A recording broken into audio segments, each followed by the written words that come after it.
ಆತ್ಮೀಯ ವೀಕ್ಷಕರೇ, ಇನ್ಮುಂದೆ ಗೃಹಲಕ್ಷ್ಮಿ ಯೋಜನೆಯ ಹಣ ಬರಲ್ಲ ಮಹಿಳೆಯರಿಗೆ. ಸರ್ಕಾರದಿಂದ ಒಂದು ಹೊಸ ಅಪ್ಡೇಟ್ ಬರ್ತಾ ಇದೆ. ಗೃಹಲಕ್ಷ್ಮಿ ಯೋಜನೆ ಕ್ಯಾನ್ಸಲ್ ಆಗಿದೆ ಅನ್ನೋದ್ರ ಬಗ್ಗೆ ಸಂಕ್ಷಿಪ್ತ ಮಾಹಿತಿ ಇಂದಿನ ಈ ಒಂದು ವಿಡಿಯೋದಲ್ಲಿ ತಮ್ಮೊಂದಿಗೆ ಶೇರ್ ಮಾಡ್ತಾ ಇದ್ದೀನಿ.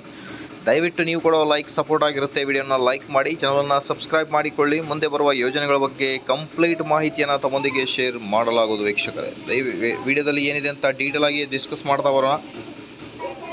ವೀಕ್ಷಕರೇ, ಸ್ಕ್ರೀನ್ ಮೇಲೆ ಗಮನಿಸ್ತಿರ್ಬೋದು, ಮಹಿಳೆಯರಿಗೆ ಬಿಗ್ ಶಾಕಿಂಗ್ ನ್ಯೂಸ್ ಸಿಕ್ಕಿದ್ದು. ಗೃಹಲಕ್ಷ್ಮಿ ಯೋಜನೆಯ ಹೊಸ ಅಪ್ಡೇಟ್ನಿಂದ ಎಲ್ಲರೂ ಗಾಬರಿಗೊಂಡಿದ್ದಾರೆ. ಇನ್ನು ಮುಂದೆ ಕೆಲವು ಮಹಿಳೆಯರಿಗೆ ಗೃಹಲಕ್ಷ್ಮಿ ಯೋಜನೆ ಹಣ ಬರುವುದಿಲ್ಲ ಅಂತ ತಿಳಿಸಿದೆ. ಯಾಕೆಂದರೆ ಕುಟುಂಬದ ಎಲ್ಲ ಸದಸ್ಯರು ಒಂದೇ ಕಡೆ ವಾಸಿಸುತ್ತಿದ್ದರು.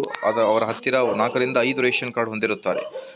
ಈಗಾಗಲೇ ರಾಜ್ಯ ಸರ್ಕಾರ ಒಂದೇ ಕುಟುಂಬದಲ್ಲಿದ್ದು ಒಂದೇ ಮನೆಯಲ್ಲಿ ವಾಸ ಮಾಡುತ್ತಿರುವ ಕುಟುಂಬದವರ ರೇಷನ್ ಕಾರ್ಡ್ ಬಂದ್ ಮಾಡಿಸಿದೆ. ಹಾಗಾಗಿ ರದ್ದುಪಡಿಸಿದ ಸದಸ್ಯರ ಹೆಸರನ್ನು ಕುಟುಂಬದ ಮುಖ್ಯ ಅಥವಾ ಪೋಷಕರ ರೇಷನ್ ಕಾರ್ಡ್ನಲ್ಲಿ ಸೇರಿಸಬಹುದಾಗಿದೆ. ಇಂತಹ ಸದಸ್ಯರು ಹೊಸ ಪಡಿತರ ಚೀಟಿ ಪಡೆದುಕೊಳ್ಳಲು ಬಯಸಿದರೆ ಅದು ಕಾನೂನಾತ್ಮಕವಾಗಿ ತಪ್ಪಾಗಿದ್ದು ಅಂಥವರ ರೇಷನ್ ಕಾರ್ಡ್ಗಳನ್ನು ರದ್ದು ಮಾಡಲಾಗಿದೆ. ಹಾಗಾಗಿ ಈಗ ರೇಷನ್ ಕಾರ್ಡ್ ರದ್ದು ಮಾಡುವ ಕಾರಣದಿಂದ ಗೃಹಲಕ್ಷ್ಮಿ ಯೋಜನೆ ಮತ್ತು ಅನ್ನಭಾಗ್ಯ ಯೋಜನೆಯ ಲಾಭ ಪಡೆದುಕೊಳ್ಳುವ ವಿರುದ್ಧ ಕಠಿಣ ಕ್ರಮ ಕೈಗೊಳ್ಳಲಾಗುವುದು ಅಂತ ತಿಳಿಸಿದ್ದಾರೆ. ನಕಲಿ ರೇಷನ್ ಕಾರ್ಡನ್ನು ಬಳಸಿಕೊಂಡು ಇದೇ ಥರ ಎಲ್ಲ ಲೇಟೆಸ್ಟ್ ಅಪ್ಡೇಟ್ಗೋಸ್ಕರ ವೀಕ್ಷಕರೇ like, share and subscribe to my channel. Thank you.